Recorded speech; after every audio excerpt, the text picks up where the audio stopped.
નમસ્કાર મિત્રો, વેધર ઇન્ફોર્મેશનમાં આપનું સ્વાગત છે અને હું છું પરેશ। ખાસ કરીને આજના વિડીયોમાં આપણે માવઠાના વરસાદ વિશેની ખૂબ અગત્યની માહિતી આપવાની છે, કેમ કે આવનારા દિવસની અંદર એક માવઠું થવાનું છે। જો કે આપણે 2025નું અત્યારે એન્ડ ચાલી રહ્યું છે, છેલ્લું અઠવાડિયું ચાલી રહ્યું છે, હવે માત્ર 2 થી 3 દિવસ 2025ના બાકી છે, ત્યારે 2025ની વિદાય છે એ પણ માવઠા સાથે થવાની છે અને 2026નું વર્ષ છે એ માવઠાથી શરૂ થાય તેવી અત્યારે શક્યતા પૂરેપૂરી દેખાઈ રહી છે। જો કે આપણે સૌ પ્રથમ આપણે આગાહી કરી હતી, કોઈ પણ મિત્રો આગાહી કરતા હોય બધા જ આગાહી કરે એની પહેલા આપણે થોડા દિવસ પહેલા વિડીયો મૂકીને આગાહી કરેલી હતી। એ વિડીયો પણ આપણા યુટ્યુબ ચેનલ ઉપર તમને જોવા મળી જશે, જેમાં આપણે 25 ડિસેમ્બરના રોજ આગાહી કરી હતી કે 2025ના છેલ્લા દિવસોમાં 30, 31 તારીખ અને 1 જાન્યુઆરી આમ આપણે 3-4 દિવસ સુધી રાજ્યની અંદર માવઠાના ઝાપટાની શક્યતાઓ છે। એની અંદર આપણે જણાવી દઉં કે હવે તો સમય ખૂબ નજીક આવી ગયો છે। એક મજબૂત વેસ્ટર્ન ડિસ્ટર્બન્સ ઉત્તર ભારત ઉપરથી પસાર થઈ રહ્યું છે, જે પાકિસ્તાનના પણ સિંધ પ્રાંત અને બલુચિસ્તાન ઉપરથી એની લેયરો પસાર થવાની છે અને એ લેયરો પાકિસ્તાન ઉપર થઈ અને ગુજરાત તરફ આગળ વધે તેવી શક્યતાઓ છે, જેને કારણેથી 30 તારીખથી ગુજરાતના હવામાનની અંદર પલટો આવી જશે। 31 ડિસેમ્બરના રોજ અને 1 જાન્યુઆરીના રોજ રાજ્યના છૂટાછવાયા વિસ્તારની અંદર હળવા સામાન્ય છૂટાછવાયા વરસાદી ઝાપટા પડી શકે છે। જો કે આ માવઠું છે એ સાર્વત્રિક નહીં હોય ને હેવી માવઠું નહીં હોય, એટલે અહીંયા કોઈ ડરવાની કે ગભરાવાની જરૂર નથી, પણ એક ચોક્કસથી છે કે 30 તારીખથી હવામાનમાં પલટો આવશે અને એમાં પણ 31 અને 1 તારીખ એમ 2 દિવસ સુધી માવઠાના ઝાપટા પડવાની શક્યતાઓ છે।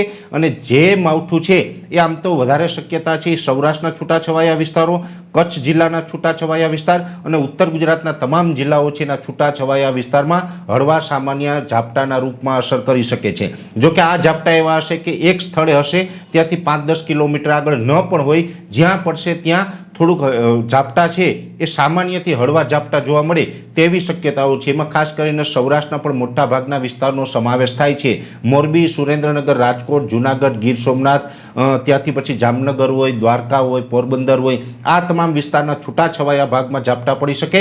કચ્છ જિલ્લાની અંદર પણ સાર્વત્રિક કચ્છ જિલ્લાની અંદર છૂટાછવાયા ઝાપટાની શક્યતા છે। કચ્છ જિલ્લાની અંદર ખાસ કરીને બોર્ડર વિસ્તારમાં થોડીક ઝાપટાની તીવ્રતા વધારે રહેશે। એમાં પણ બન્ની વિસ્તાર હોય, ખડીર વિસ્તાર હોય, પ્રાંથળ વિસ્તાર હોય, વાગડ વિસ્તાર હોય, આ જે કચ્છના વિસ્તાર છે એમાં પણ ઝાપટાઓ પડી શકે છે। ઉત્તર ગુજરાતના પણ સાબરકાંઠા, બનાસકાંઠા, વાવ, થરાદ અને પાટણ જિલ્લો છે એની અંદર પણ છૂટાછવાયા હળવા મધ્યમ સામાન્ય ઝાપટા પડી શકે છે। એટલે 3-4 દિવસ સુધી હવામાનમાં પલટો રહેવાનો છે। 30 ડિસેમ્બર 2025ના રોજથી હવામાન બદલાવાનું ચાલુ થશે। 31 ડિસેમ્બર 2025 અને 1 જાન્યુઆરી 2026 એમ 2 દિવસ સુધી રાજ્યની અંદર છૂટાછવાયા હળવા સામાન્ય ઝાપટા પડે તેવું એક અમારું અનુમાન છે, જે 25 ડિસેમ્બર 2025ના રોજ અમે વિડીયોની અંદર આગાહી સૌપ્રથમ કરી દીધી હતી અને એ પણ હવે અત્યારે વેસ્ટર્ન ડિસ્ટર્બન્સ નજીક આવ્યું છે, એટલે અત્યારે હવે સ્પષ્ટ થઈ ગયું છે કે આ માવઠું થવાનું છે।